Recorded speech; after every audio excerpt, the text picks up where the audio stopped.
This is nothing. This is nothing. This is quiet right now. For the last 70 years he's lived here, It used to be peaceful. it probably would have been easy to do an interview in the street. Everyone's coming. But those days are over. You saw the sign at the top of the street. It all changed on December 11th. This is an on-ramp now for the roundabout. Robert De Silva lives around the corner from the Henderson Bridge. Drivers often in traffic get a good view of his house when they use Wilmarth Avenue as a cut-through. They had a sign up there. I'm like, excellent. So I talked to a neighbor down the road. I says, well, how's the traffic been today? Has it, He goes, no, it hasn't changed a bit. As of Monday, De Silva says this sign stating that the street is only open for local traffic has been up. Backed up right to about here. But he says it's not working. Rush hour, morning and afternoon, you'll get the story of your life, I'm telling you. Congested side streets, one of the many complaints city and state leaders have been hearing over and over since the closure of the Washington Bridge, which was now 50 days ago. We had over seven or eight huge Christmas parties cancel during that time, which is huge. This is, what we have to stay open. Leaving at least 2 East Providence business owners calling on top officials to do more, frustrated with their experience so far after turning to the SBA for help. We need help, and it turns out to run a business, that means money. And the money is there, and it's not in SBA loans. It should have happened immediately with acknowledging there was a state emergency. That is something that we asked directly. Why isn't there more pressure for this? This is clearly an emergency. After years of dialysis and surviving with low-functioning kidneys, a Middlebury man is now getting the gift of a new life. In this Yale operating room, doctors are working on bettering the life of a Connecticut man named Dave. Yeah, looks beautiful. Okay, got a kidney. In the room next to him is Deb. The two, once acquaintances in their hometown on Long Island, are now forever family. And it's 2 interlocking kidneys. Connected by a kidney. He needs to live a better life, and I could help do it, so I stepped forward. This was just really I don't like use the word miraculous, but it really kind of seemed that way. Before Dave reconnected with Deb, he suffered from chronic kidney disease for more than a decade. He was on dialysis, with his kidneys operating at anywhere from 7 to 9%. The teacher, father, and husband needed a donor, and the waiting list for his blood type was long. You control what you can control, and if I can't control it, I try not to sweat it too much. But as he hooked up to his machine every night, he wanted better for himself and his family. I think about my kid a lot. I'm like, I don't want her to be in her early 20s mourning her dad. That seems a little too young to have your dad pass away. So it's like now she'll be in her 30s or her 40s, maybe even, hopefully. And that seems a lot better. Better because of what happened in August of 2023 when Dave and Deb met up with some old friends at a Metallica concert. The two hadn't seen each other since the 80s. And it was cool. We hung out for a couple hours, and then, she went her way and I went mine and to see the show. I thought that was it. Until a few days later when he got a call from a mutual friend. She's like, do you remember Debbie? I'm like, yeah, of course I remember Debbie. It's like, oh, I'm friends with her. And I told her about your situation. She wants to help. I'm like, out of the blue. It could not have been, what? As soon as she told me that he was on dialysis, I said, why? And she said, well, he needs a kidney. And I said, well, what blood type is he? From there, it was full steam ahead. Deb was traveling back and forth from Long Island, doing dozens of tests, which ultimately declared she's a match. I have this extra organ that I don't need to live a beautiful, happy life myself and be completely healthy. I don't have to change anything about my lifestyle at all. And he gets to just have a nice life with my spare part. That's so cool. A spare part many doctors wish they could give to all their patients who need it.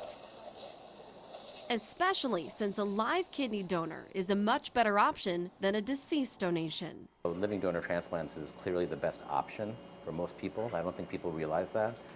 The kidneys, they get transplanted faster, the kidneys last longer, and overall the outcomes are better. And Dr. Sanjay Kulkarni says for the donor, the recovery is quicker than many think. We feel like it's just a lack of public awareness. Kidney donation is very, very safe. He says most people can go on to live a normal, healthy life, of course, forever changed by the gift of life, bringing a new perspective in a sometimes cynical world. Not to sound, corny about it, but like someone like Deb's comes along who like is getting nothing from this, nothing, and she's willing to do this for me. It's inspiring. There's really no other way to say it. A gift Dave says he'll spend the rest of his time trying to repay. You want to know how? How? By living a long, good life. And that's what I'm going to do. And though this ends a tour of their own. I just made him a shirt that says Metal Etiquette 101. When someone falls in the pit, you pick them up. And so I'm picking them up. Deb and Dave hope it inspires others to follow suit. It's not something you think about every day, right? Like in general, you ask people at organ donation, like, yeah, it's a good idea. But when you have a failing organ, it's the most important thing in the world to you. If one person goes out and does it, that's one more person that could live a long, long, happy life. Looks really nice. Now, if you or someone you know is interested in becoming an organ donor, we'll have all the information on Fox61.com. We're at Yale New Haven Hospital. Julia LeBlanc, Fox 61, Connecticut's news station. It's all about the details. The talents of artist Brian Madden go beyond just paintings and pencil sketches. Right now, I'm etch-a-sketching the New Haven Museum, where we are today. He's also a pro at making masterpieces in plastic frames. This right here is the first serious etch-a-sketch that I worked on. I was going to college in way upstate New York, and one day I started sketching Yankee Stadium, the Bronx, the Harlem River. I didn't think much of it, but people said you can't erase this, so I saved this for like 15 years, and now I've made it a career. Fast forward to 2024. I've probably done over 1,000 etch-a-sketches. Brian has found a way to preserve the pictures. I'll drill a hole in the back of it, so that way I can dump all the powder out. And his career has turned into a collection that includes cityscapes and architecture, along with portraits. Really, it's a small handful of professional etch-a-sketch artists that I'm a part of. Pretty things. Brian's sketches have even led him to the stars. Yes, that is him on stage with Iggy Pop, etch-a-sketch in hand with a drawing of the music icon. His portfolio also includes R&B legend Smokey Robinson and members of the 2015 Women's World Cup Championship team. I sketch portraits at parties and events around the country. One of Brian's party tricks, 5-minute portraits. I've got the ultimate challenge for you. You're gonna draw me. All right, I think I can do you that. can handle that? I'm up to it. Let's do it. All right, here we go. I pretty much always do the same thing. I start at the crown, the top of the head. Is there a lot of pressure when you're drawing somebody else? There is, yeah, because you only get one shot at it. You can't make any mistakes. And the pressure is even higher when the project is more involved. Sometimes I'll be 75%, 90% of the way through it, and then it gets a little bit difficult, because if you mess up in the last 10%, you just wasted, hours, days. Lucky for Brian, my face is low maintenance. And we are all done. This is crazy because this looks exactly like me. And I can confirm this was 5 minutes. Here we are.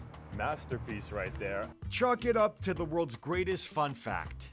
Somebody says, name something that you can do, I know I got people beating Etch-a-Sketch. But there is a colorful message to be found in the black and white. I think that's part of what's so fun about it, is that you can scratch a piece of artwork out of just about anything, even something so difficult and primitive as an Etch-a-Sketch that only has up, down, left, right. Now it's turned into the craziest, most random career possible. To spell it out plainly, art is everywhere. Angelo Bavaro, Fox 61, Connecticut's news station. Yeah, so right now the camp is being torn down. Go ahead and let's take a look at that. It is hard to see. There's a lot of officers that are actually blocking our shot right now. Probably not intentionally, but this is the perimeter that they've set up. So this is obviously what they're seeing throughout the campus today. There's about 50, 60, 70 protesters here right now. This actually is some of the worst damage that I've ever seen. This town of Oxford is going to be suffering from the impacts of this storm for a very long time. There's just still, as you can see, there's debris piled up everywhere. Well, Mike Shannon, it's almost time for one of the busiest travel days of the year, and AAA actually expects more people to be flying rather than driving. Well, we are live in Providence right now at a polling location. You can see those signs up behind me. Michelle Troconis could potentially face up to 50 years in prison if the judge decides to give her that maximum sentence. As you mentioned, I am at the rest stop where police were able to find that suspect's vehicle. Well, a new era has begun in Foxborough. Taylor Begley alongside Sam Knox and the Patriots introducing the 15th head coach in their franchise history, Gerard Mayo. That team-first approach will help them tonight in a closeout game in Game 5. Live tonight in the Garden, Maury Hirsch-Gordon, 12 Sports.